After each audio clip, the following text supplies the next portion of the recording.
Welcome back to the great debate. నేను వెంకటేష్ మేడిగుండ. రోజులోనే ఈరోజు కూడా ఒక కాంటెంపరీ ఇష్యూ పైన డిబేట్ కొనసాగించబోతున్నాం. ప్రధానంగా ఈరోజు అంశానికి వచ్చినట్లయితే కడప జిల్లాలో వైఎస్ జగన్ బస్సు యాత్ర స్టార్ట్ చేశారు. అదేవిధంగా చిత్తూరు జిల్లాలో చంద్రబాబు పర్యటన కొనసాగుతూ ఉంది. రైట్, ప్రొద్దుటూరు కడప జిల్లాలో బస్సు యాత్ర తర్వాత ప్రొద్దుటూరులో నిర్వహించిన బహిరంగ సభలో సీఎం వైఎస్ జగన్ చాలా కీలక వ్యాఖ్యలు చేయడం జరిగింది. ప్రచారాన్ని హోరెత్తిస్తూనే విపక్షాలపై ఏదైతే కూటమి నేతలపై తనదైన స్థాయిలో విమర్శలు గుప్పించడం జరిగింది. ప్రధానంగా తన ఒక్కడిని ఎదుర్కొనలేక అందరూ కలిసి వచ్చి ఓడించే ప్రయత్నం చేస్తున్నారని, వాళ్ళని ఎవరికి వాళ్ళలో ఉన్నటువంటి ఒక్కరికి కూడా సింగిల్గా వచ్చి పోటీ చేసే దమ్ము లేదని, ధైర్యం లేదని చెప్తున్నారు. అంటూ అట్ ది సేమ్ టైం ఆ మాట అంటూనే వైఎస్ వివేకాను ఎవరు చంపారో జిల్లా ప్రజలందరికీ తెలుసు అంటూ చాలా స్పష్టమైన కామెంట్ చేయడం జరిగింది. అంతేకాదు సొంత చెల్లెలను తనపైకి ఉసుగొలిపారంటూ కూడా కొన్ని వ్యాఖ్యలు చేయడం జరిగింది. రైట్, మరోవైపు చంద్రబాబు నాయుడు చిత్తూరు జిల్లాలో పర్యటన కొనసాగిస్తున్నారు. ఆయన ఈరోజు పలమనేరు, పుత్తూరులో వెళ్ళడం, మదనపల్లి వరకు వెళ్ళడం జరిగింది. అక్కడ బహిరంగ సభలో, రోడ్ షోలలో ఆయన కూడా కొన్ని కీలక వ్యాఖ్యలు చేయడం జరిగింది. జగన్ ప్రభుత్వానికి మిగిలిన 47 రోజులు మాత్రమే అంటూ, త్వరలోనే ప్రజలంతా కూడా ఆ ప్రభుత్వాన్ని తరిమి కొడతారంటూ కొన్ని వ్యాఖ్యలు చేయడం జరిగింది. రైట్, మొత్తానికైతే ప్రచార హోరెత్తుంది. ఖచ్చితంగా ఓటర్లని తమ వైపు తిప్పుకునేందుకు అన్ని ప్రయత్నాలు ఆయా పార్టీ అధినాయకత్వాలు చేస్తున్నట్టుగా స్పష్టంగా అర్థమవుతుంది. రైట్, ఇదే అంశం, ఈ జగన్ చేసినటువంటి వ్యాఖ్యలు ప్రధానంగా ప్రాధాన్యత సంతరించుకున్నాయి. ఆ వివేక మర్డర్ కావచ్చు, లేదంటే వారిద్దరు చెల్లెల్ని ఉసుగొల్పాల్సిన అవసరం ఎవరికి ఉంది అనే పాయింట్పై కూడా మనం చర్చ కొనసాగించబోతున్నాం. రైట్, ఈ డిబేట్లో పాల్గొనేందుకు మనతో పాటుగా జనసేన నుంచి రాయపాటి అరుణ, అదేవిధంగా టీడీపీ నేత జానీ బేగం గారు, అదేవిధంగా వైసీపీ నుంచి నాగరాజు గారు, అదేవిధంగా హైకోర్టు న్యాయవాది జగదీష్ గారు కూడా ఉన్నారు. ఎందుకంటే కేసు సంబంధించి కొన్ని కీలక వ్యాఖ్యలు చేశారు కాబట్టి వివేక మర్డర్ సంబంధించి జగదీష్ గారిని కూడా తీసుకోవడం జరిగింది. రైట్, డిబేట్లోకి వెళ్లే ముందు ప్రధానంగా ఈరోజు జరిగిన ప్రొద్దుటూరులో జగన్ చేసిన వ్యాఖ్యలు కావచ్చు, అదేవిధంగా మదనపల్లిలో టీడీపీ అధినేత చంద్రబాబు చేసిన వ్యాఖ్యలు, ఈ రెండు వ్యాఖ్యలు విన్న తర్వాత వీరు ఏమన్నారో విన్న తర్వాత డిబేట్ కొనసాగిద్దాం. ముందుగా జగన్ బయట చూద్దాం. వీళ్ళందరికీ తోడు ఈ మధ్య కాలంలో కేంద్రం నుంచి ప్రత్యక్షంగాను ఒక పార్టీని తెచ్చుకున్నారు, కేంద్రం నుంచి పరోక్షంగా ఇంకొక పార్టీని కూడా తెచ్చుకున్నారు. అందరూ కలిసి ఒక్క జగన్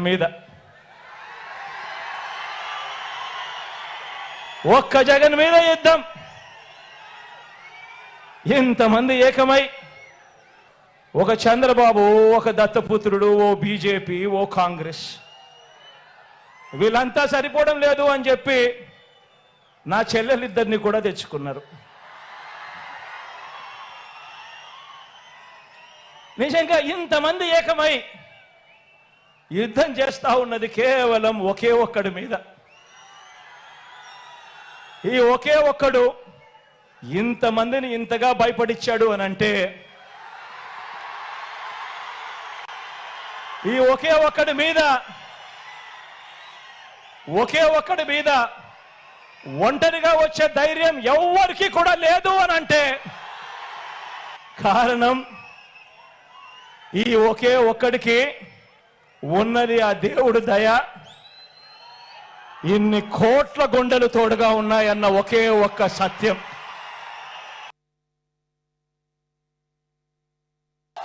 జగన్ రెడ్డి సిద్ధంగా ఉండు.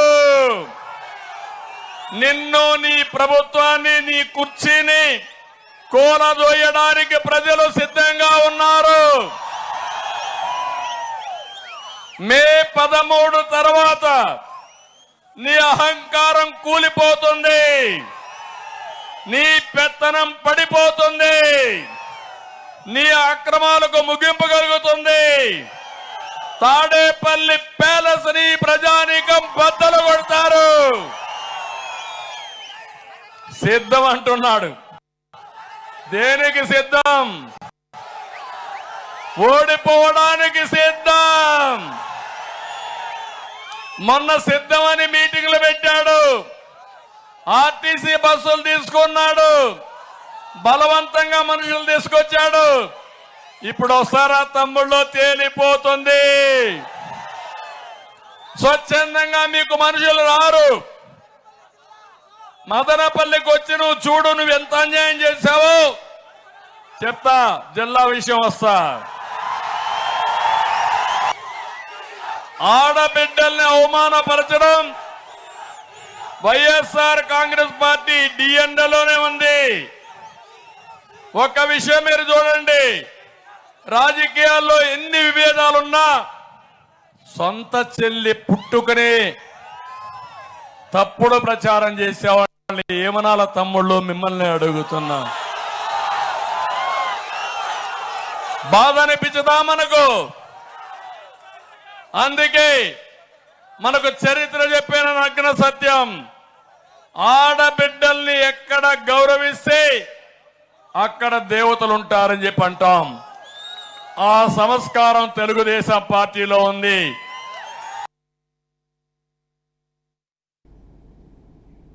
రైట్. వైఎస్ వివేకా పైన కూడా కొన్ని కీలక వ్యాఖ్యలు వైఎస్ జగన్ చేయడం జరిగింది. వైఎస్ వివేక మర్డరు ఎవరు చేశారు ఏంటి అనే ఒక అంశాన్ని ప్రస్తావిస్తూ కొంత నర్మగర్భ వ్యాఖ్యలు అయితే చేయడం జరిగింది. అసలు వైఎస్ వివేక మర్డర్ గురించి జగన్ ఏమన్నారు ఒకసారి విని డిబేట్ కొనసాగిద్దాం. మోసాలు వెన్నుపోట్లే కాదు, అబద్ధాలతో గోబల్స్ ప్రచారమే కాదు, కుటుంబాలను చీల్చటంలో కూడా బాగా అనుభవం ఉందని చెప్పి కూడా మీరందరూ కూడా చూస్తా ఉన్నారు. ఈ మధ్య జరుగుతా ఉన్న పరిణామాలు, మా చిన్నాన్న గారిని, మా బాబాయిని, వివేకం చిన్నాన్నను ఎవరు చంపారో, ఎవరు చంపించారో ఆయనకు, ఆ దేవుడికి, ఈ జిల్లా ప్రజలందరికీ కూడా తెలుసు. కానీ బురద జల్లేందుకు ఇద్దరు చెల్లెమ్మలను ఎవరు పంపించారో, వారు వెనకాల ఎవరు ఉన్నారో మాత్రం మీ అందరికీ కూడా రోజు కనిపిస్తూనే ఉంది. అది చాలా కొన్ని కీలక అంశాల మీద, ఏదంటే ఏపీ రాజకీయాల్లో కీలకంగా మారిన కొన్ని అంశాలపై ఆయన తనదైన శైలిలో వ్యాఖ్యలు చేయడం జరిగింది. రైట్. ముఖ్యంగా వివేక మర్డర్కి సంబంధించి అది ఎంత సెన్సేషన్ లేదో తెలుసు, ఇప్పటికీ దోషులు ఎవరు కూడా తెలియని పరిస్థితి. అంటే అఫ్కోర్స్ అనఫిషియల్గా కొన్ని పేర్లు బయటకు వచ్చినప్పుడు కూడా అధికారికంగా నిర్ధారణ కాలేదు, అది ఇన్వెస్టిగేషన్ కొనసాగుతూనే ఉంది. రైట్. ఇదే అంశంపై మాట్లాడేందుకు మనతో పాటుగా హైకోర్టు న్యాయవాది, ఎందుకంటే కేసు గురించి మాట్లాడారు కాబట్టి ముందు ఆయనతో స్టార్ట్ చేద్దాం. జగదీష్ గారు ఉన్నారు. జగదీష్ గారు, ఆయన వైఎస్ జగన్ మాట్లాడిన మాటలు కూడా మీరు విన్నారు. ప్రధానంగా ఎవరు చంపారో జిల్లా ప్రజలకు తెలుసు అని అన్నారు. అఫ్కోర్స్ ఆయన చనిపోయిన వ్యక్తికి తెలుసు, అట్ ది సేమ్ టైము ఇంకో వ్యక్తికి తెలుసు అన్నారు. అంటే వాళ్ళని ఎలాగో అడగలేము కాబట్టి, ఆ దేవుడికి కూడా తెలుసు అని అన్నారు. వాళ్ళిద్దరిని మనం అడగలేం కాబట్టి జిల్లా ప్రజలకు మాత్రం తెలుసు అని చాలా బలంగా చెప్తున్నారు. అసలు అది మీరు ఈ కేసుని బాగా మీరు స్ట్రాంగ్గా లీడ్ చేస్తున్నారు, ఈ కేసు గురించి పూర్తిగా తెలుసు. ఆయన ఏం చెప్పదలుచుకున్నారు అనుకుంటున్నారు మీరు, జగదీష్ గారు? సార్, ముందుగా వెంకటేష్ గారు, మీకు ప్యానల్లో ఉన్నటువంటి డిబేట్లో ఉన్నటువంటి మన నాగరాజు గారికి, అదేవిధంగా జానీ గారికి, సోదరి రాయపాటి అరుణ గారికి, అందరికీ నమస్కారం అండి. అందరికీ నమస్కారం సార్. మనం ఈ కేసు విషయం మాట్లాడుకుంటే వాస్తవాలే మాట్లాడుకోవాలి. వాస్తవాలు మాట్లాడుకుంటేనే వినే వాళ్ళకి, టీవీ చూసే వాళ్ళకి, ప్రేక్షకులకి అందరికీ బాగుంటుంది. ఇది గత ఎన్నికల ముందు జరిగిన సంఘటన. అప్పుడు మనం ఫస్ట్ ఇదే సాక్షి పేపర్లో హెడ్లైన్స్ లో చూసాం, నారాసుర చరిత్ర అని. ఓకే, నారాసుర చరిత్ర, ఇది నారాసుర రక్ష చరిత్ర అనుకుంటున్నాం. ఈ కేసుని మొదట ఇప్పటి ముఖ్యమంత్రి, అప్పటి ప్రతిపక్ష నాయకుడు గౌరవనీయ జగన్మోహన్ రెడ్డి గారు సిబిఐకి అప్పగించాలని, దీని అంతు తేల్చాలని చాలా చాలా మాట్లాడారు. సంతోషం, ఎందుకంటే స్థానికుల పోలీసులపై నమ్మకం లేదు, అప్పుడు అధికారంలో ఉన్నది టీడీపీ కాబట్టి. అప్పటి నుంచి మనం ఈ కేసు పరంపరని ఒక్కసారి విశ్లేషించుకుంటే, సింహావలోకనం చేసుకుంటే, ఈ కేసులో మొదటగా ఎప్పుడైతే ఈయన ముఖ్యమంత్రి పీఠాన్ని అధిరోహించాడో ఆ రోజు నుంచి ఇప్పటి వరకు వివేకానంద రెడ్డి కేసు విషయంలో ఈయన శ్రద్ధ తీసుకున్నట్టు కానీ, దాని గురించి ఈయన ప్రయత్నించిన కానీ ఎక్కడా లేదు. అసెంబ్లీలో మాట్లాడుతూ ఈయన ఏమంటాడు, ఒక నా చేత్తో మన వేలతోనే మనం కన్ను పట్టుకుంటావా అని చెప్పి ఏదేదో మాట్లాడు. అయితే సిబిఐని డిమాండ్ చేసిన ఇదే జగన్మోహన్ రెడ్డి సిబిఐ డిమాండ్ని పక్కన పెట్టాడు. కాలక్రమంలో రోజులు గడుస్తున్న కొద్దీ సునీత గారికి ఈ కేసు పైన అనుమానం మొదలైంది. మనం ఈ కేసుతో పాటు కోడికత్తి సీను కేసు కూడా చూడాలి. కొన్ని కోట్ల మంది ఆంధ్రులు మీ చేతిలో అధికారం ఇచ్చారు. చనిపోయింది, చంపబడింది అతి ఘోరంగా మీ బాబాయ్. మీరు సిబిఐ వస్తే ఎందుకు అడ్డుకోవాలి? మీరు సిబిఐని అడ్డుకోవడంతో, సిబిఐ వాళ్ళపైన కేసు పెట్టడంతో, అప్పుడు సిబిఐ వాళ్ళపైన మీకు నమ్మకం లేనప్పుడు మొదట సిబిఐ వెయ్యాలని అడిగింది మీరే, ఆ తర్వాత దాన్ని ఆ విషయం మరుగుపరిచింది మీరే. సిబిఐ ఎంక్వైరీ వేసిన తర్వాత డాక్టర్ సునీత ఈ కేసులో తన తండ్రిని చంపింది ఎవరో అనుమానితుల గురించి ఆవిడకి పక్కా సమాచారం ఉండడంతో ఆవిడ సిబిఐని ఇక్కడ ఆంధ్రాలో అధికారంలో ఉన్న తన అధికారంలో ఉన్న ఇక్కడ తనకు న్యాయం జరగదని పక్క రాష్ట్రానికి తీసుకెళ్ళింది. ఆ పక్క రాష్ట్రంలో తీసుకెళ్ళినప్పుడు ఆయన అరెస్ట్ చేయడానికి సిబిఐని పడిన పాటలు, ఆ రోజు అరెస్ట్ చేయలేకుండా తర్వాత అతనికి బెయిల్ ఇచ్చి జరుగుతున్న పరిణామాలు, జైల్లో ఉన్న వాళ్ళని ప్రలోభ పెట్టడానికి చేసిన ప్రయత్నాలు, ఇవన్నీ ఒక ఎత్తు. ఈ కేసు ఖచ్చితంగా తేలుతుందని, దోషులు దొరుకుతారని నేను ఇప్పటి వరకు ఈ కేసు గురించి ఇదే పని ఈ కేసు కోసం నేను చాలా టైం స్పెండ్ చేశానండి. యాజ్ అడ్వకేట్గా కూడా కాదు, ఓ ఆంధ్రుడిగా ఒక అన్యాయాన్ని ఖండించాల్సిన బాధ్యత కూడా నా పైన ఉంది. నేనేమంటానంటే ఈ కేసులోనే కాకుండా కోడికత్తి సీను కేసులో కూడా మీ నిబద్ధత ఏమైంది? 5 ఏళ్ళ అధికారంలో ఉన్న మిమ్మల్ని కోడికత్తితో పొడిస్తే విచారణకి పోలేదు మీరు అప్పుడు బీజేపీతో అంటగాగుతున్నారు. ఇప్పుడైతే బీజేపీ ఎన్నికలు అండగా ఉంది. జగదీష్ గారు, వివేకాన్ని చంపాల్సిన అవసరం ఎవరికి ఉంది? ఎటు చూసినా సరే మనం రకరకాల వాదనలు బయటకు వచ్చాయి. ఒక బాధ్యత ఉండాలి, అవసరం కాదు, బాధ్యత ఉండాలి. బాధ్యత లేదు అన్నప్పుడు కోర్టులో జరుగుతున్న కేసు విషయం కోర్టు వెలుపల మాట్లాడడానికి నేను ఉన్న వాస్తవాన్ని చెప్తున్నాను. మా సోదరులు కొందరు దీన్ని టీడీపీకి ఫేవర్ అను, లేకపోతే కొంతసేపు ఉంటే కాంగ్రెస్ ఫేవర్ అను చెప్పుకున్నా పర్వాలేదు. అవకాశం వచ్చిన మాట అక్కడి నేనేమంటానంటే ఒక కేసు మన తప్పు లేనప్పుడు దీన్ని చెప్పడానికి లాయర్ అవ్వాల్సిన అవసరం లేదు.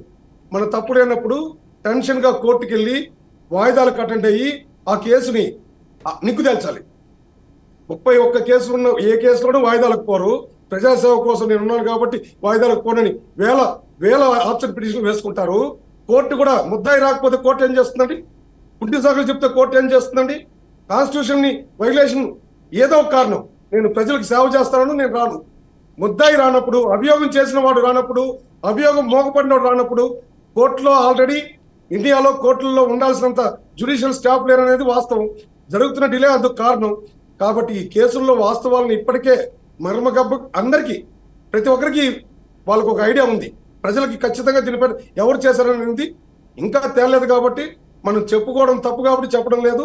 కోర్టుకు అటెండ్ అయ్యి ఈ 5 ఏళ్ళు అధికారంలో ఉన్న మీరు కడప జిల్లా ప్రజలకు తెలుసు అంటున్నారు. మీకు వ్యతిరేకంగా ఉన్నారంటే ఈ కేసుని మీరు పూర్తి చేసుకోవాలి. జగదీష్ గారు, చనిపోయిన ఆయనకి తెలుసు, దేవుడికి తెలుసు, కడప జిల్లా ప్రజలకు తెలుసు అని బలంగా చెప్తున్నారు. కడప జిల్లా ప్రజలు మరి ఏమనుకుంటున్నారు, ఏంటి వాళ్ళ మనసులో ఏముందో? దేవుడికి ఖచ్చితంగా తెలుసు. ఎందుకంటే మనం మభ్య పెడితే దేవుడు నిజంగా దేవుడిని అందరూ నమ్ముతాం. మతాలు వేరు కావచ్చు కానీ దేవుడిని నమ్ముతాం. ఈ రోజు 5 ఏళ్ల తర్వాత బాబాయ్ గుర్తొచ్చాడా? 5 ఏళ్ల తర్వాత మీకు కేసు గుర్తొచ్చిందా? ఇన్నాళ్ళు కేసు గురించి మాట్లాడారా? మీకు ఒక చిన్న లాజిక్ చెప్తానండి వెంకటేష్ గారు. మీరు డిబేట్కి వచ్చాను, నేను ఇప్పుడు ఏదైనా మాట్లాడుతా ఉంటే అలా కాదండి మీరు తప్పు మాట్లాడారు, మీరు ఈ విషయాన్ని చెప్పండి అంటే నేను ఎక్కడో దొరికిపోవడం ఏదో జరుగుతుంది. అదే మీటింగ్లో అయితే ఏమన్నా మాట్లాడచ్చు. నేను నా మేనిఫెస్టోలో నువ్వు 100 హామీల్లో 99% కంప్లీట్ చేశారండి. పోలవరం, స్పెషల్ స్టేటస్, మద్య నిషేధం, సిపిఎస్, ఇవన్నీ 1% వెళ్ళిపోయా. వాస్తవాలు చెప్పుకోవాల్సి వస్తే దమ్ము ధైర్యం గురించి మాట్లాడే మీరు, మీకు దమ్ము ధైర్యం ఉంటే కోర్టుకు అటెండ్ అవ్వండి. ఒక్క వాయిదా కూడా మీ దమ్ముని ప్రశ్నిస్తా ఉంటారు ఈ రోజు ప్రజలు. కోర్టుకు అటెండ్ అయ్యి మీ నిర్దోషిత్వం నిరూపించుకోవాలి. ఈ కేసు చాలా క్లియర్ గా ఉంది. నాట్ ఓన్లీ బాబాయ్ మర్డర్ కేసు ఒకటే కాదు, నెక్స్ట్ వన్ కోడికత్తి కేసు క్లియర్ గా ఉంది. దీంట్లో న్యాయం జరుగుతుంది. ఆ కేసు జగదీష్ గారు 31 తీసుకుందాం. వైసీపీ నేత రియాక్షన్ కూడా తీసుకొని డిస్కస్ చేద్దాం. నాగరాజు గారు, మీకు ప్రత్యర్థిగా కూటమి నేతలు ఏదైనా అనుకోవచ్చు. నాగరాజు గారు, మీకు ప్రత్యర్థిగా ఉన్నటువంటి కూటమి నేతల్ని ఏవైనా అనుకోవచ్చు, తప్పులేదు. నాగరాజు గారు, ఒక మాట మీకు ప్రత్యర్థిగా ఉన్నటువంటి కూటమి నేతలను ఏ విధంగానే విమర్శించుకోవచ్చు, కానీ ఆయన సొంత చెల్లెల్ని ఆయన వైపుకి ఊసుకొల్పాల్సిన అవసరం ఎవరికి లేదనేది ఓపెన్ ఫ్యాక్ట్. మీరేమంటారు? అది కరెక్ట్ కాదు కదా. వాళ్ళకేదో ఆయనతో విభేదాలు ఉన్నాయి కాబట్టి ఆయన వ్యతిరేకిస్తూ ఉన్నారు. అది వేరే వాళ్ళకి ఆపాదించాల్సిన అవసరం ఎలా ఉంటుంది చెప్పండి నాగరాజు గారు. సరే ఇప్పుడు ఇన్ని రోజులు సునీత గారి ఆరోపణలు అయితే ఏమి, ఇప్పుడు షర్మిల గారి ఆరోపణలు అయితే ఏమి. ఇప్పుడు సునీత గారు మనం కేసు తీసుకున్నాము, క్లియర్ కట్ గా దస్తగిరి టీవీ స్టూడియోలో కూర్చొని నేను మీ నాన్నని అంటే వివేకానంద రెడ్డిని తాగేసి పొడిచేసినాను, చంపేసినాను అని చెప్పి డైలీ స్టేట్మెంట్ ఇస్తాను. ఇప్పుడు ఎవరు చంపినారు, ఎట్లా చంపినారు అనేది క్లియర్ కట్ గా ఇక్కడ ఉన్న ప్రతి ఒక్క ఆంధ్రంలో ఉన్న ప్రతి ఒక్కరికి తెలుస్తాం. ఈ రోజు ఎవరైతే వివేకానంద రెడ్డిని చంపేసినారో వాళ్ళు ఈ రోజు టీవీ స్టూడియోలో కూర్చుంటే వాళ్ళ మీద అభ్యంతరం లేదు సునీత గారికి. ఎవరైతే సీన్ ఆఫ్ అఫెన్స్ లో ఉండి ఎవరైతే సీన్ కమిట్ చేసినారో వాళ్ళ గురించి మాట్లాడడం లేదు. జగన్మోహన్ రెడ్డి గారి మీద కానీ, జగన్మోహన్ రెడ్డి గారి ప్రభుత్వం మీద కానీ ఫస్ట్ రోజు నుంచి కూడా వాళ్ళ ఆరోపణలు చేస్తా వస్తా ఉన్నారు. రీసెంట్ గా ఇప్పుడు ఒక వారం ముందు కడపలో ఏదైతే మీటింగ్ ఉందో అప్పుడు వాళ్ళ నిజ స్వరూపం అనేది బయటపడింది. మీ పార్టీ పుట్టుకే రక్తం అనేది ఇదేది అంటే రాజకీయ విమర్శలు వేరు, మీకు మీ నాన్న మీద ఉండే విమర్శ చేయాలనుకుంటే ఇంకొక రకంగా ఉంటుంది. క్లియర్ కట్ గా కడపలో వాళ్ళ ముసుగంతా కూడా తొలగిపోయింది. ఈ రోజు వివేకానంద రెడ్డి గారు ఉన్నప్పుడు కూడా ఆయనకు రాజకీయంలో రావాలని చెప్పి ఆసక్తి ఉంది. ఈ రోజు సునీత గారికి రాజకీయంలో రావాలని చెప్పి దాంతో ఇక్కడ వైఎస్ఆర్ కాంగ్రెస్ పార్టీలో ఎట్లా మనకు స్థలం లేదు కాబట్టి ఇంకొక పొలిటికల్ ఇన్ఫ్లుయెన్స్ తో ఇట్లా మాట్లాడినారని చెప్పి ఆమెకి నిజంగా వాళ్ళ నాన్న అంతకుల్ని చిత్తశుద్ధి ఉంటే ఫస్ట్ దస్తగిరికి ఇచ్చిన ఈ బెయిల్ ఏదైతే ఉందో దాన్ని రద్దు చేసి ఇప్పుడు ఎవరైనా నిందితుడు నేను కమిట్ చేయలేని సీన్ అని చెప్పి ఎక్కడన్నా కోర్టులో వాదిస్తాడు, అది మనం చూస్తా ఉన్నాం. అట్లా ఈ నిందితుడు నేనే చంపేసింది, నేనే నరికేసింది అని చెప్పి క్లియర్ కట్ గా చెప్తా ఉంటే ఆయన బెయిల్ రద్దు చేసి జైల్లో ఉండాల్సిన బయట ఎందుకు పెడతాం సార్? ఈ రోజు ఇన్వెస్టిగేషన్ ప్రాసెస్ లేట్ అవుతా ఉందనో లేకపోతే తెలంగాణలో ఆ రోజు జగన్మోహన్ రెడ్డి గారు సిబిఐ ఎంక్వైరీ డిమాండ్ చేసి వాస్తవం నాగరాజు గారు కేసు విషయాన్ని కాదు కొద్దిసేపు పక్కన పెడదాం. నేనేమంటున్నానంటే షర్మిల గారిని కావచ్చు లేదంటే సునీత రెడ్డి గారిని కావచ్చు, వీళ్ళని ఉసుకొల్పాల్సిన అవసరం వేరే వాళ్ళకి ఎవరికి లేదు. వాళ్ళకి వాళ్ళ పర్సనల్ ఇంట్రెస్ట్, వాళ్ళకి ఏదో అన్యాయం జరిగిందని వాళ్ళు ఫైట్ చేస్తున్నారు. కానీ అది కూడా విపక్షాలకు ఆపాదించే ప్రయత్నం చేస్తున్నారు మీ పార్టీ అధినేత అనేది నా పాయింట్. సార్ రాజకీయంలో జగన్ ని ఎదుర్కోలేక బ్యాక్ డోర్ రాజకీయాలు అనేది చేస్తా ఉన్నారని చెప్పి మా ముఖ్యమంత్రి గారు ఆరోపణ. జగన్మోహన్ రెడ్డి గారిని ఎదుర్కొనేదానికి ఫస్ట్ పోయి కూటమి కట్టినారు, జనసేనను పట్టుకున్నారు.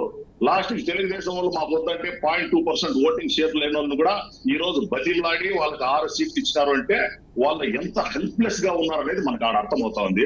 ఇది కాకుండా ఇంకా సానుభూతి కూడా పొందాలని చెప్పేసి ఇప్పుడు షర్మిల గారు వాళ్ళ బ్రదర్ ఏదో డిఫరెన్సెస్ ఉంటే వాళ్ళని ఇంకొక నేషన్ మాట్లాడించి మన ఆంధ్రజ్యోతి రాధాకృష్ణ గారు కావచ్చు, ఇంకొకరు కావచ్చు మాట్లాడించి జగన్మోహన్ రెడ్డిని ఎలాగైనా ఇక్కడ సీట్ నుంచి దించేయాలి. దానికి ఏది వాడాలి?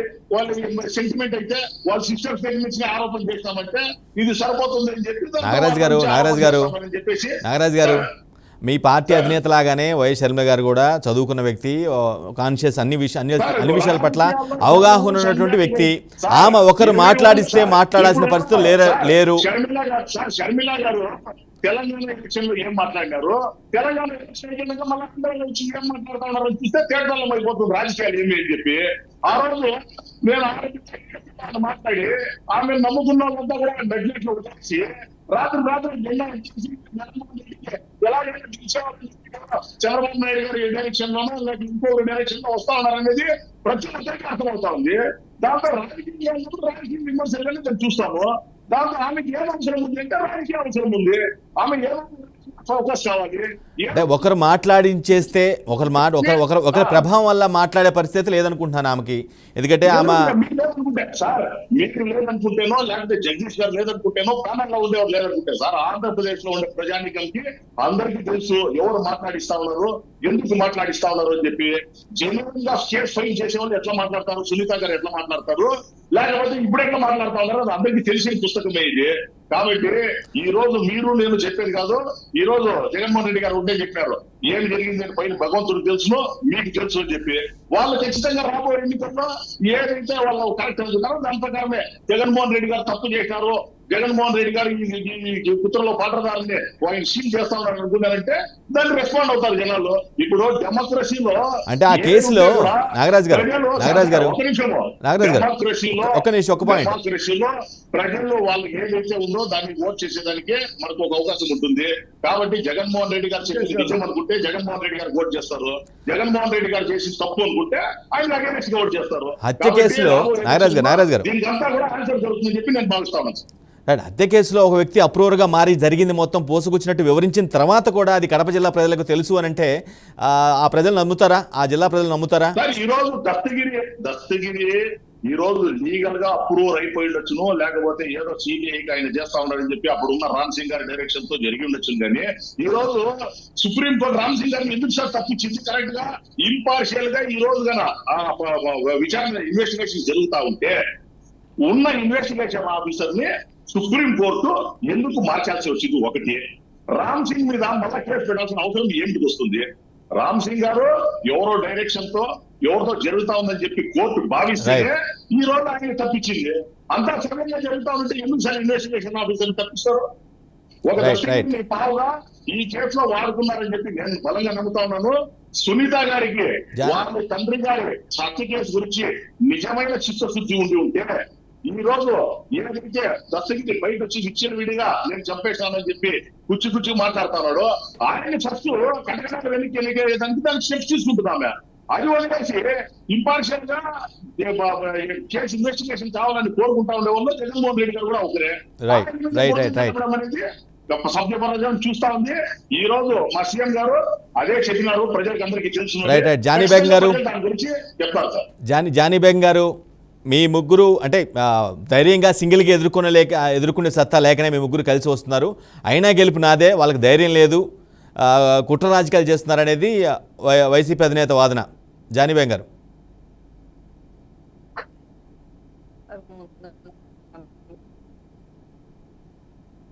అలాగే ప్యానెల్లో ఉన్న సభ్యులకి, అలాగే బీఆర్కే న్యూస్ చూస్తున్న ఆంధ్ర రాష్ట్ర ప్రజలంటే జగన్మోహన్ రెడ్డి గారు ఎన్నికల ఢంకా మోగంగానే డ్రామా మొదలైపోయింది.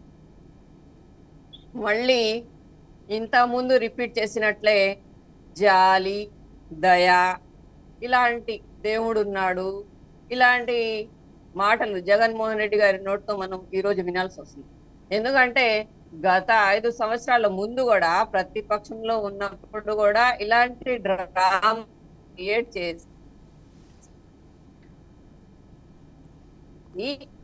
అధికారంలోకి వచ్చారు, మోసం చేసి అదే డ్రామా. నేను ఒక్కడిని, వీళ్ళందరూ ఒకటయ్యారు. నేను ఒక విషయం చెప్పదలుచుకున్నాను, ఇంట్లో దొంగలు పడితే ఒక్కళ్ళే వెళ్ళి మనం ఆయన దగ్గర ఎలాంటి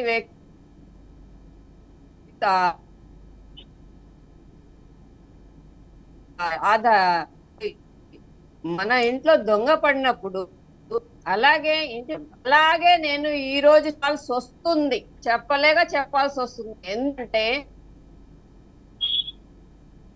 ఒక నాశనం చెయ్యాలో అంతగా నాశనం చేసేసి ఆంధ్ర రాష్ట్ర ప్రభుత్వాన్ని మంటగలిసి ఈ చేసేటప్పుడు మీరు పాదయాత్ర చేయకముందు కూడా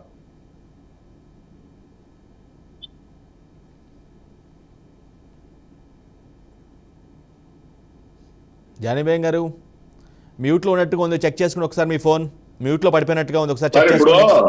అంత నాశనం జగన్మోహన్ రెడ్డి గారు చేసి ఉంటే వీళ్ళు సింగిల్ గా రావచ్చు కదా సార్? ప్రజలు నిజంగా నాశనం చేశారు అని అనుకుంటే మీకు అవకాశం ఇస్తాను నాగరాజు గారు మీకు అవకాశం ఇస్తాను మళ్ళీ. జానీ బేగం గారు సార్ వినిపిస్తుందా? వినిపిస్తుంది, మాట్లాడండి ప్లీజ్. ఇంతకుముందు మాట్లాడింది వినిపించిందా సార్? వినిపించింది, చెప్పండి ప్లీజ్ చెప్పండి, వినిపించింది. ప్రతిపక్షంలో ఉన్నప్పుడు చంద్రబాబు నా రాసుల రక్త చరిత్ర అని చెప్పి ఆ రోజు చెప్పేసి, తర్వాత ఏమో అధికారంలో రాగానే పిటిషన్ ఉపసంహరించుకొని హంతకులకి కొమ్ము కాసింది ఎవరండి? అలాగే ఆ రోజు తెల్లవారుజామున అది గొడ్డలి వేటుకు గురైన ఆయన్ని తర్వాత గుండెపోటు అని చెప్పి ఇలాంటి ఎన్నో అవాస్తవాలని ప్రేరేపించి ప్రజల్ని మోసం చేసి ఈ రోజు అధికారంలో ఉన్నారు. నేను ఇవన్నీ కాకుండా క్లియర్ గా మాట్లాడాలనుకుంటున్నాను. గత 5 సంవత్సరాలుగా మీరు అధికారంలో ఉన్నారు. మీ చెల్లెళ్ళు మీ దగ్గర ఎన్నిసార్లు వచ్చి ఆ హత్య కేసు గురించి నాకు న్యాయం చేయండి అని చెప్పి ఎక్కిన గడపడైనా ఉందండి? మీరు అధికారంలో ఉన్న గురించి ఎందుకు పట్టించుకోలేదు? అవినాష్ రెడ్డి గారికి బెయిల్తో ఎందుకు ఆయన బయట తిరుగుతున్నారు? ప్రతి విషయం కూడా ప్రజలందరూ ఆ నియోజకవర్గం ఆ జిల్లా ప్రజలే కాదు, ఆంధ్ర రాష్ట్రంలో ఉన్న ప్రతి ఒక్కళ్ళు కూడా మీరు చేసిన అవాస్తవాలు, మీరు చేసిన కుట్రలు, మీరు చేసిన హత్యలు ప్రతి ఒక్కళ్ళు గమనిస్తున్నారు. ఆ నియోజకవర్గమే కాదు, ఆ జిల్లానే కాదు, ప్రతి ఒక్కళ్ళు గమనిస్తున్నారు. మీరేదో ఇంకా మభ్య పెట్టాలని చూస్తే నమ్మే పరిస్థితుల్లో లేరు. జగన్మోహన్ రెడ్డి గారికి నేను ఒకటి చెప్పదలుచుకున్నా, కడప ఎంపీ సీటు పైన భిన్నాభిప్రాయం ఉన్న వ్యక్తి అయిన బాబాయిని గొడ్డలి వేటికి వేయించడం, నరహంతకుల్ని కాపాడటం పెత్తందారులు కాక మరేమవుతుంది? మీరు ప్రతి విషయంలోనూ నేను నా ఎస్టీలు నా బీసీలు అని చెప్పి మీరు మాట్లాడతారు. అది కూడా నేను పెత్తందారుల మధ్య నాకు జరుగుతున్న యుద్ధం అని చెప్పి అంటారు. అలాగే తండ్రి ఆస్తిలో న్యాయపరమైన వాటి అడిగిన తల్లి చెల్లిని జానీబేగం గారు, మీరు చెప్పిన అవన్నీ కూడా కాసేపు నిజమే అనుకున్నాం. సో అవన్నీ నిజాలే అని ప్రజలు భావిస్తే మీరు సింగిల్గా వచ్చి మిమ్మల్ని గెలిపిస్తారు కదా, మీరు కూటమి కట్టాల్సిన అవసరం లేదు కదా. ఇవన్నీ మీరు చెప్పేదాన్ని నిజమైతే. సార్ ఇప్పుడే చెప్పాను నేను, ఒక దొంగని మనం పారదోలాలంటే వీళ్ళందరూ సహాయం కావాలి. తెచ్చుకోవాలి సార్. వారికి తెలియదు. ఎందుకంటే హలో చెప్పండి ప్లీజ్ జానీబేగం గారు చెప్పండి, మాట్లాడండి. రాష్ట్రాభివృద్ధి కోసమే కూటమికి మనం ఎప్పుడైనా వెళ్ళినా కూడా రాష్ట్రాభివృద్ధి కోసమే. గెలుపు మనకి ఎప్పుడు కూడా టీడీపీ జెండాతోనే మనం సింగిల్ గా వెళ్ళినా కూడా మనం గెలుపుకి దగ్గరలోనే ఉన్నాం. కాకపోతే అత్యాచారాలు మనకి అంటే న్యాయపరంగా వెళ్ళరండి వీళ్ళకి ఎంతసేపు కూడా అన్యాయంగా, నేరస్తులుగా, దౌర్జన్యాలుగా, బలవంతంగా ఇలాంటి రాజకీయాలు చేయడమే వీళ్ళకి తెలుసు. వీలాంటి వాళ్ళని మనం ఎదుర్కోవాలంటే మనం సామాజికంగా మనం ప్రజలకి ఎన్నిసార్లు చెప్పినా వీళ్ళు అర్థమవుతుంది. ఎందుకంటే రేపు ఎలక్షన్ కూడా జరగని, ఎందుకంటే ఇంత అధికంగా మనకి నడుస్తుంది. ఎవరైనా ప్రశ్నిస్తే ఆ రోజే వాళ్ళపైన దాడులు, వాళ్ళపైన కేసులు, వాళ్ళపైన అత్యాచారాలు, వాళ్ళపైన హత్యలు ఇలా జరుగుతుంటే ఆంధ్ర రాష్ట్రంలో ప్రజలు ఎలా ముందుకు వస్తారండి? మనం ఎన్డీఏతో కానివ్వండి, జనసేన కానివ్వండి, మనకి రాష్ట్రాభివృద్ధి కోసమే అని చెప్పి ఆంధ్ర రాష్ట్ర ప్రజలందరూ తెలుసుకున్నారు. వాళ్ళకి చెప్తున్నాము, వాళ్ళ అర్థమవుతుంది. మనం సింగిల్ గా అయినా కూడా మన గెలుపు ఎప్పుడు కూడా సాధ్యమే. వీళ్ళు చెప్పినంత మాత్రాన ఇప్పుడు మేము వెనుకడుగు ఎక్కడ వేసేది లేదు, మనం ముందుగానే ఉన్నామని తెలియజేస్తున్నాను. ఆంధ్ర రాష్ట్ర ప్రజలు గమనిస్తున్నారు వీళ్ళు చేస్తున్న అన్యాయాలు.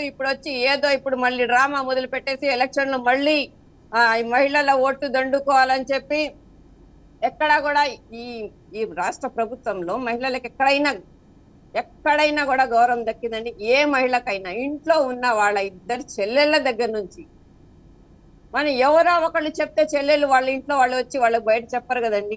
తన చెల్లెళ్ళే ప్రశ్నిస్తున్నారు. హత్య గురించి కానివ్వండి, ఆ రాజధాని గురించి, అభివృద్ధి గురించి కానివ్వండి, ఆంధ్ర రాష్ట్రం గురించి కానివ్వండి, వాళ్ళ ఇంట్లో నుంచే వాయిస్ వస్తుంది.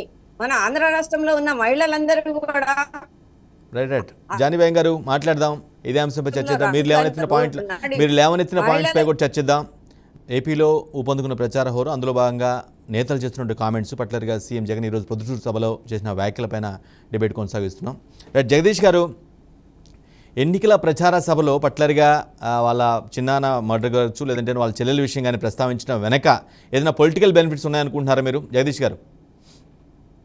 సార్ ఖచ్చితంగా సార్, ఇక్కడ ప్రతి ఒక్కరు నోట్లను ఇది ఎవరు చేశారో అందరికీ తెలుసు.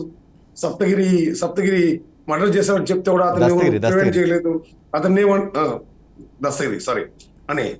దస్తగిరి అప్రూవ్ గా మాట్లాడు. అంత మాత్రం అతను ముద్దాయి కాదని, నేరస్తులు కాదని ఎవరు అంటారా? 4 తప్పు చేశారు, 4 తప్పు చేయించారు అనుకున్నప్పుడు ఆ 7 మందినో 6 మందినో ఒకడు బయట పెట్టాడు. వాడు బయట తిరుగుతున్నాడు అన్న మాట తప్ప ఆ ముద్దాయి చెప్పిన మాటలు కూడా విలువ ఉంటుంది కదా. ఇప్పుడు 7 మందే దొంగతనం చేశారండి, 7 మందే మర్డర్ చేశారు, ఒకడు అప్రూవల్ గా మారాడు, మనతో మాట్లాడాలి, అవసరమైతే వాడు అప్రూవల్ గా మారాడు కాబట్టి అతనికి బెయిల్కి మనం సహకరించాలి, వాస్తవాలు తెలుసుకోవాలి, మిగతా వాళ్ళకి శిక్ష పడాలి. చట్టం ఏం చెప్తుంది? చేసిన వాడికంటే చేయించిన వాడికి కూడా పెద్ద శిక్ష పడాలనేది చట్టం. అంటే వాడు మర్డర్ చేశాడు కాబట్టి వాడితో కూడా చేసిన వాళ్ళపై అభియోగం మోపినప్పుడు వాడి మాటకు నిబద్ధత, వాడి మాటకి విలువ ఉండదా? మర్డర్ చేసిన వాడు ఒక్కడు ఒప్పుకుంటే ఎప్పుడైనా సరే, ఏ కేసులో అయినా సరే, 4 దొంగలు పంపకాలలో తేడా వచ్చినప్పుడు ఒకడు బయటపడిపోతాడు, వాడు అప్రూవల్ గా మారుతాడు. అంత మాత్రాన అప్రూవల్ గా మారినంత మాట్లాడారు కాబట్టి మిగతా వాళ్ళందరినీ వదిలేయాలి, మీరు ఎట్లా అప్రూవల్ తో జగదీష్ గారు ఈ 2 అంశాలు చాలా కీలకమైన, చాలా సెన్సిటివ్ అంశాలు, కీలక అంశాలు. జగదీష్ గారు మర్డర్ కావచ్చు, లేదంటే వాళ్ళ చెల్లెలతో ఉన్నటువంటి అది కానీ విభేదాలు కానీ, 2 కూడా చాలా సెన్సిటివ్ విషయాలు. వీటి ద్వారా ఎలా పొలిటికల్ గా గెయిన్ అయ్యే అవకాశం ఉందంటారు? వాస్తవంగా మీకు ఒక్క విషయం అండి, రాజకీయంగా ఒకే విషయాన్ని మనం చేసిన తప్పుని ప్రతిపక్షం పొలిటికల్ గా వాడుకుంటామంటే అదే తప్పుని మనం కూడా వాడుకోవడానికి దిగజారిపోయి తప్పులు చెప్పడం అలవాటు అయిపోయింది ఈ మధ్యకాలంలో. ఆ రోజు సునీత గారు మీడియాతో మాట్లాడుతూ మా కుటుంబంలో ఎలాంటి పొరపత్తులు లేవు, మా కుటుంబంలో మమ్మల్ని మేము చంపుకునే అంత కిరాతకులు కావు, మాదంతా వసుదైక కుటుంబం అని ఒక పెద్ద మాట వాడింది. అలాంటి ఆవిడ ఆ తర్వాత కాలంలో రోజులు గడుపుతున్న కొద్దీ నిజాలు బయటపడి ఆ తర్వాత న్యాయపోరానికి దిగింది ఆవిడ. మొదట ఆవిడ కూడా నమ్మింది ఈ రాజకీయ కక్షలతోనే తన తండ్రిని ప్రతిపక్షాలు చంపించాయని చెప్పి నమ్మింది ఆవిడ. ఆ రోజు ఆవిడ ప్రెస్ మీట్ ముందు మాట్లాడినప్పుడు ఆవిడ కరెక్ట్గా మాట్లాడినట్టు, ఆ తర్వాత వాస్తవాలు తెలుసుకొని మాట్లాడితే తప్పు చేసినట్టు. సునీత గారు, షర్మిల గారేమో మీ పాదయాత్రకు వచ్చి జైల్లో జగన్మోహన్ రెడ్డి ఉన్నప్పుడు మీటింగ్లు పెడితే జగన్ వదిలిన బాణం, ఇప్పుడేమో చంద్రబాబు సానబెట్టి వదిలిన కత్తి. ఇవన్నీ దిగజాడు రాజకీయాలండి. కేసుల పరంగా చూసుకుంటే జరిగిన ప్రతి కేసులోనూ అక్షరాలు తప్పు చెప్పవు, కాగితాలు తప్పు చెప్పవు, ఇప్పుడున్న టెక్నాలజీ తప్పు చెప్పదు, గూగుల్ టేక్అవుట్ తప్పు చెప్పదు. గూగుల్ టేక్అవుట్ ఉంది, ఈ విధంగా చేస్తే మనం దొంగలు దొరుకుతామని ఈ కేసుతోనే చాలా మంది తెలుసుకున్నారండి. హత్య చేసిన వాళ్ళు ఇప్పుడు భయపడుతున్నారు ఫోన్లు తీసుకోవడానికి. గూగుల్ టేక్అవుట్ ఉంది కాబట్టి ఆ గూగుల్ టేక్అవుటే ఈ కేసులో చాలా కీలకమైంది. సో హత్య చేసిన వాళ్ళు, బాబాయిని ఎవరు చంపారో వాళ్ళు ఎవ్వరూ తప్పించుకునే అవకాశం లేదు. ఈ కేసులు కాస్త లేట్ అయితే అవ్వచ్చు, కానీ రాజకీయ కారణాల వల్ల మీరు గతంలో కూడా చూస్తుంటారు, రాజకీయ కారణాలు ఎవరు. రైట్ టెక్నికల్ ఇష్యూ వచ్చినట్టుగా ఉంది జగదీష్ గారు. నాగరాజ్ గారు, మీ ప్రభుత్వానికి 47 రోజులే మిగిలింది అనేది చంద్రబాబు బలమైన వాదన, కూటమి నేతలు కూడా, కూటమిలో ఐక్యంగా ఉన్నటువంటి వ్యక్తులు కూడా అదే వాదన. హలో నాగరాజ్ గారు మ్యూట్లో ఉన్నట్టున్నారు. నాగరాజ్ గారు చెక్ చేసుకోండి, మీరు మ్యూట్లో ఉన్నట్టున్నారు. నాగరాజ్ గారు మిగిలినాయా లేదా ఇంకా 1750 రోజులు మిగిలినాయి అనేది ప్రజలు అతి తొందరలో డిసైడ్ చేస్తారు. మాకు 47 రోజులు మిగిలి ఉంటే ఇంతమంది ఒకటి అయ్యే ప్రసక్తే ఉండదు.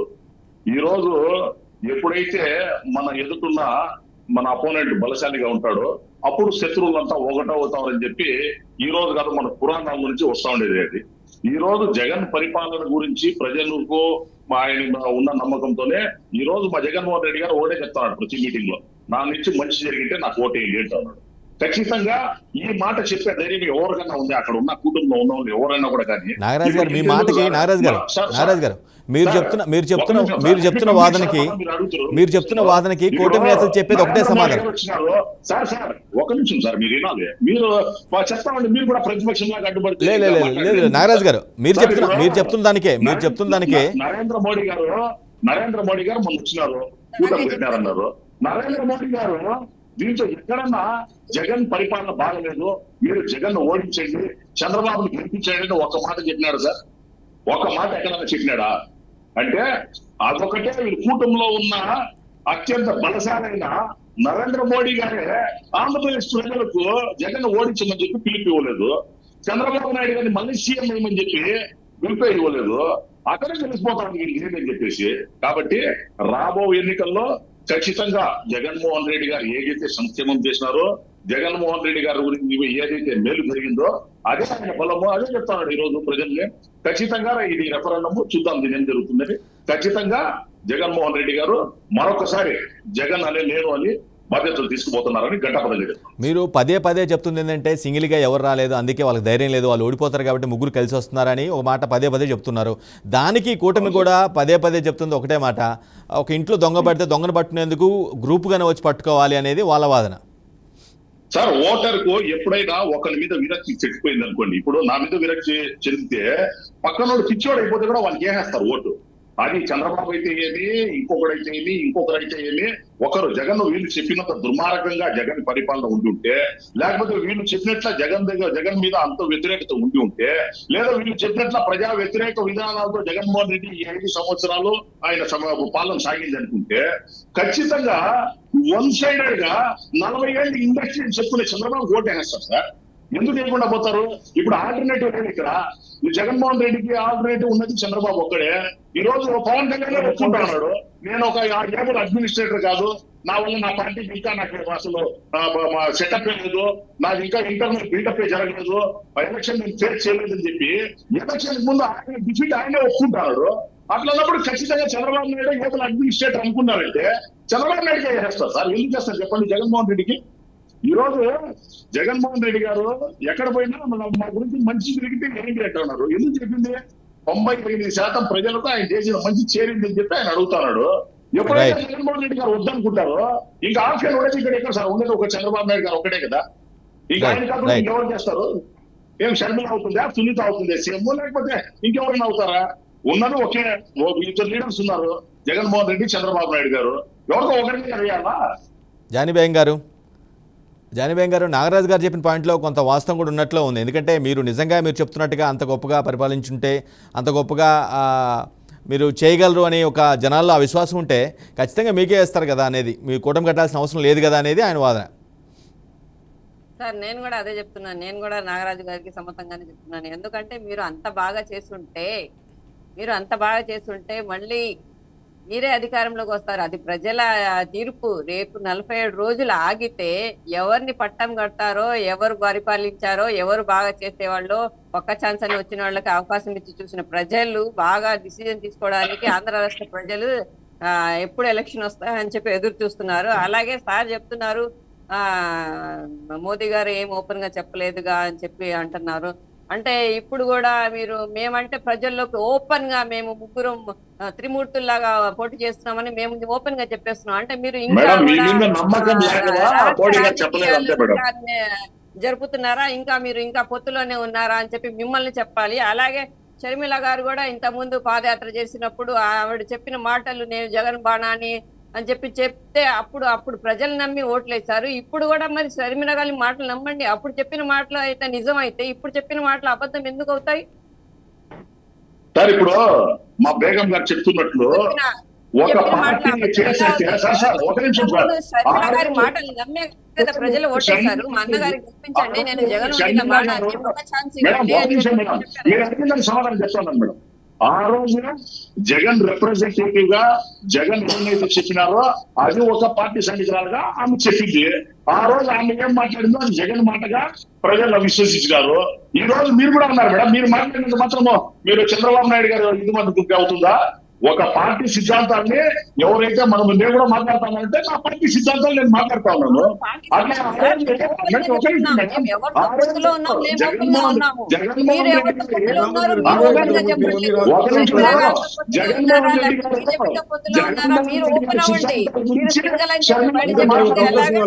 ప్లీజ్ ఒకరి తర్వాత ఒకరు మాట్లాడండి ప్లీజ్. Requesting you all. విశ్వాసం లేకుండా మీ ఓటు ఇచ్చేది ఎక్కడ కూడా అడగలేదు మేడం పరిస్థితి. మీరు వాస్తవాన్ని గ్రహించండి. అవును, అడగలేదు సరే అండి, అడగలేదు. మీరు ఉన్నారా పొత్తులో? లేకపోతే చెప్పండి. జగదీష్ గారు మీరే చెప్తున్నారు. జగదీష్ గారు ఇండైరెక్ట్ గా మమ్మల్ని అడుగుతున్నారు. మీరు జగదీష్ గారు మేక్ యూ పాయింట్. మీరే ఉన్నారేమో అలాగా. ఒక వేలు 4 వేళ్ళు మీ కళ్ళే కనిపిస్తాయి సార్. సార్ ఇప్పుడు ఒక కూటమి కట్టి ఒక బహిరంగ సభ ఎందుకు పెడతారు? ఒక జగన్మోహన్ రెడ్డికి దించేయాలని చెప్పి రాబోయే ఎన్నికల్లో చంద్రబాబు నాయుడు గారిని ముఖ్యమంత్రిగా ప్రొజెక్ట్ చేయాలని చెప్పి అంత పెద్ద సభ వాళ్ళు నిర్వహించినారు. ఆ సభలోనే చంద్రబాబు ఓటేయమని చెప్పి సాక్షాత్ ముఖ్యమంత్రి గారు మన ప్రధానమంత్రి గారు అనలేదంటే వీళ్ళ పరిస్థితి చూస్తే వాళ్ళకే జాలేస్తుంది సార్. వాళ్ళే మాట్లాడలేకపోతా ఉన్నారు ఈ రోజు అంటే పరిస్థితి. వైసీపీ ప్రభుత్వాన్ని ఓడించాలి అంటే వాళ్ళకి ఓటేమనే కదా అర్థం. నాగరాజు గారు, వైసీపీ ప్రభుత్వాన్ని ఓడించాలని అయితే అన్నారు, అవునా నాగరాజు గారు? మోదీ గారు సభలో వైసీపీ ప్రభుత్వాన్ని ఓడించాలని అయితే అన్నారు. దాని అర్థం ఏంటి? వీళ్ళ కూటమిని గెలిపించాలనే కదా. చంద్రబాబు నాయుడు గారిని గెలిపించమని కానీ జగన్మోహన్ రెడ్డి గారిని ఓడిపించమని ఎక్కడైనా సార్ మీరు ఉంటే అట్లా ప్లే చేయండి సార్. అట్లా మీరు అట్లా ప్లే చేయండి సార్. అట్లేమన్నా ఉంటుంటే మద్దతు పలకాలని చెప్పింది మీరు వినపోతే మీటింగ్ ఏం చేస్తాం సార్? అధికారంలో రావాలని చెప్పి సార్ వచ్చి ఇక్కడ మీటింగ్ పెడితే మీరు ఏమి చెప్పలేదు అంటే మీరు రాష్ట్ర వాళ్ళు మాట్లాడడంలో ఇక్కడ డిబేట్ లో కూడా మీరు అలా మాట్లాడితే ఎలా సార్? ఆంధ్ర రాష్ట్ర ప్రజలందరూ మీటింగ్ ని గమనించారు, మీరు వచ్చి ఈ రోజు ఏదో చెప్పకపోతే ప్రజలు వింటారు. రైట్ రైట్ జగదీష్ గారు మేక్ యూ పాయింట్. జగదీష్ గారు, ఇన్ని హత్యలు జరిగినాయి, ఎక్కడన్నా గానీ ఆ విచారణ జరిగినట్టు గాని, వాళ్ళ పైన ఏమైనా కేసులు నమోదైనట్టు గాని, వాళ్ళకి విచారణ జరిపి వాళ్ళకి ఏమైనా పడినట్టు గాని ఎక్కడైనా ఉందండి? ఆంధ్ర రాష్ట్రంలో గత 5 సంవత్సరాలుగా ఎన్ని హత్యలు జరిగాయి, ఎన్ని మానవభంగాలు జరిగాయి, ఎంత పైన రాజకీయ వేధింపులు జరిగాయి, వీళ్ళపైన ఎక్కడన్నా ఈ రాష్ట్ర ప్రభుత్వం చర్యలు తీసుకున్నట్టు గాని, ఎక్కడైనా వాళ్ళకి వాళ్ళ పక్షాన జగదీష్ గారు ఆంధ్ర రాష్ట్ర ప్రజలు ఎక్కడైనా ఉందండి? జగదీష్ గారు మేక్ యూ పాయింట్. సార్ ఇక్కడ ఈ రాష్ట్రంలో గత 5 సంవత్సరాలుగా మునుపెన్నడూ లేని విధంగా దేశంలోనే అత్యంత దారుణంగా లా అండ్ ఆర్డర్ ప్రాబ్లం ఉన్నది ఒకే ఒక రాష్ట్రం ఏదన్నా ఉంటే అది ఆంధ్రప్రదేశే.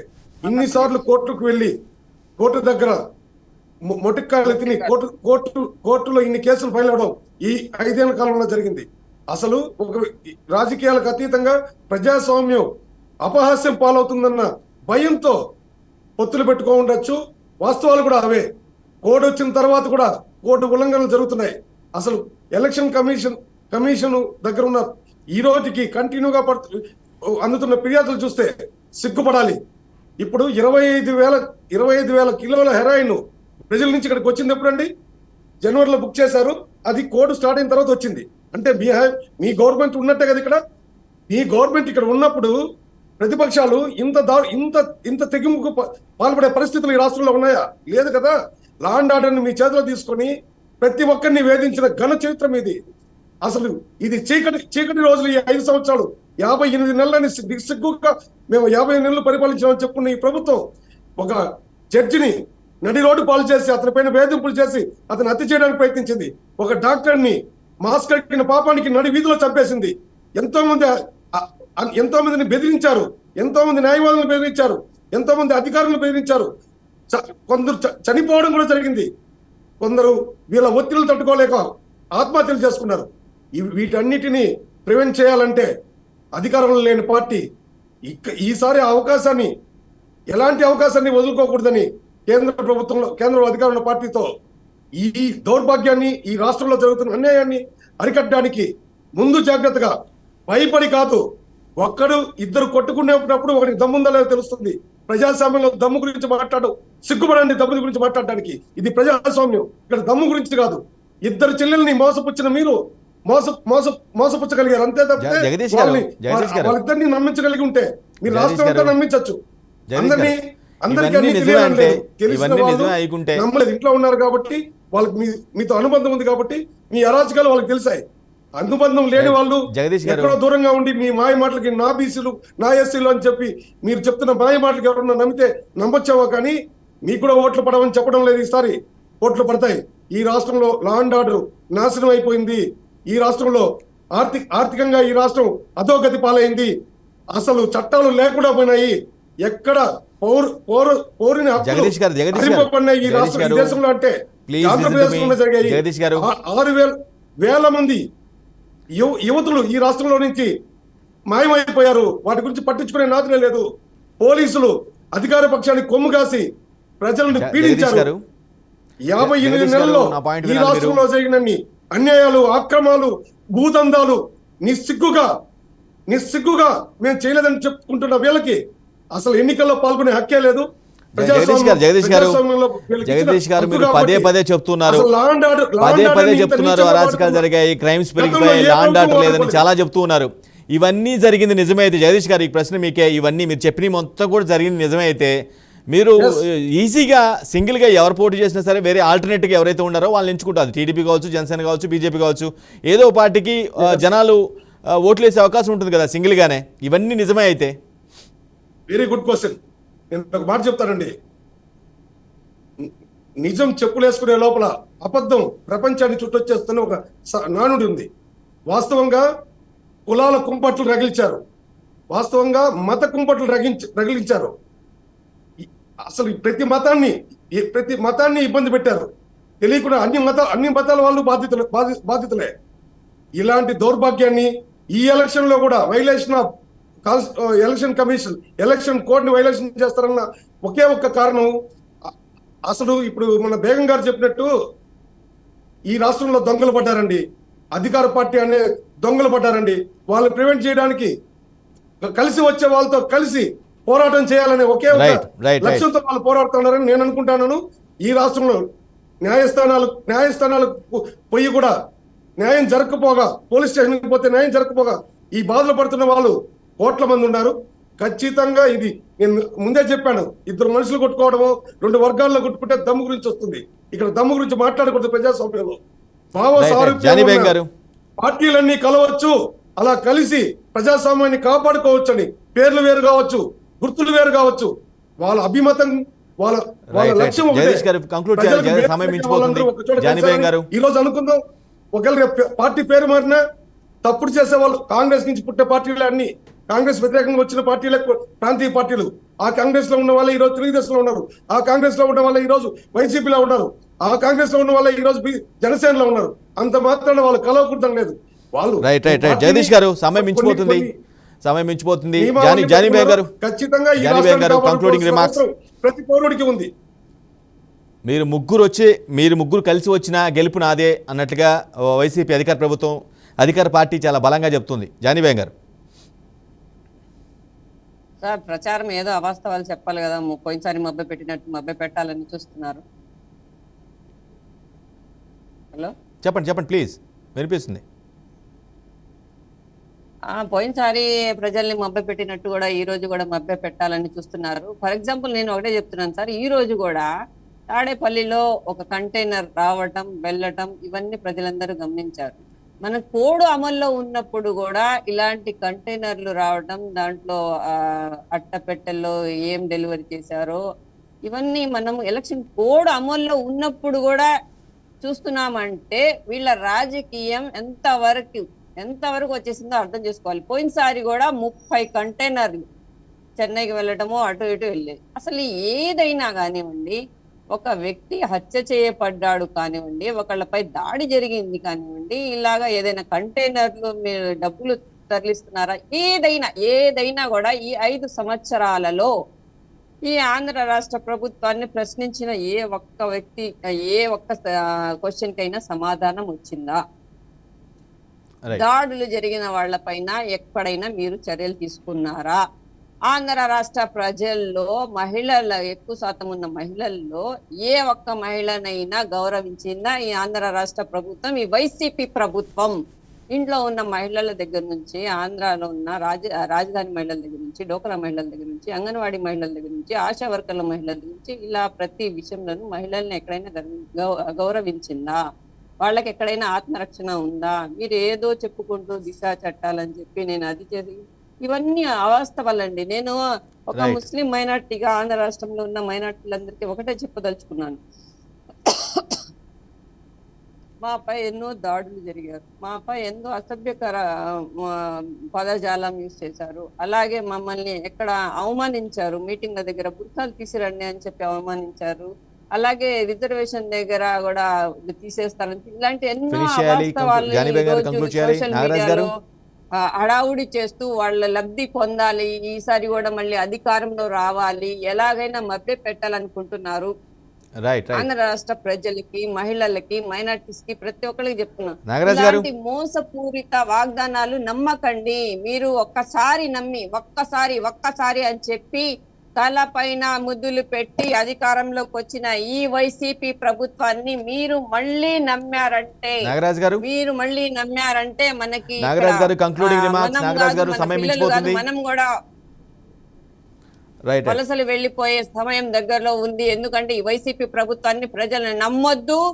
మన టీడీపీ ప్రభుత్వాన్ని, మన జనసేన, మన ఎన్డీఏ కూటమిని నమ్మి ఆంధ్ర రాష్ట్ర భవిష్యత్తు కోసమే ఈ కూటమి అని చెప్పి పదే Right. పదే పదే చెప్పాల్సి వస్తుంది. ఎందుకంటే ఈ రాష్ట్రంలో ఎక్కడ న్యాయం జరిగే పరిస్థితి లేదు. మనం కూటమి కట్టకపోతే ఈ ఎలక్షన్ కూడా జరగనివ్వరు ఈ వైసీపీ ప్రభుత్వం. ఈ విషయాన్ని ప్రజలందరూ గమనించాలి. Right. అభివృద్ధి జరగాలంటే ఈ కూటమితో మనం ముందుకు రావాలి. మనం టీడీపీ ప్రభుత్వాన్ని Right, అధికారంలో right. Thank you so తీసుకొని much, రావాలి. జానీ మన బేగం గారు. సమయం భావితరాల మించిపోతుంది. భవిష్యత్తు, Conclude మన చేస్తున్నాను. పిల్లల Thank you so much, భవిష్యత్తు జగదీష్ గారు. బాగుండాలంటే మనం thank you so much TDP ని గెలిపించాలి. నాగరాజు గారు వైసీపీ నుంచి ఆయన కూడా అటెండ్ అయ్యారు. Thank you so much all of you. Right, ఇది వాళ్ళ ది గ్రేట్ డిబేట్. ఎన్నికల సమీపిస్తున్న కొద్దీ ఆయా పార్టీలు తమ యొక్క రాజకీయ వ్యూహాలని పెంచడం కానీ లేదంటేనేమో విమర్శల ఘాటు పెంచడం కానీ అది ఆ ప్రాసెస్లో భాగంగా కొన్ని వ్యక్తిగత విమర్శలు దిగడం కానీ ఇవన్నీ కూడా జరుగుతున్నాయి.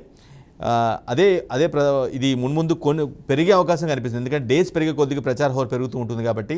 సో అల్టిమేట్గా ఎవరి మాటలు నమ్ముతారు, ఎవరి మాటలు విశ్వసిస్తారు, ఎవరు ఏం చేస్తారు, ఇవన్నీ కూడా పరిగణించుకొని జనాలు ఓట్లు వేసే అవకాశం ఉంటుంది. తద్వారా ఎవరికి అధికారం దక్కుతుంది అనేది డిసైడ్ అవుతుంది. అప్పుడు అది తెలియాలంటే ఖచ్చితంగా రిజల్ట్ వరకు ఆగాల్సిందే. ఇది వాళ్ళ ది గ్రేట్ డిబేట్. మరో డిబేట్ మళ్ళీ కలుద్దాం. అప్పటివరకు చూస్తున్నానండి. బీఆర్కే న్యూస్ తెలుగు సత్తా.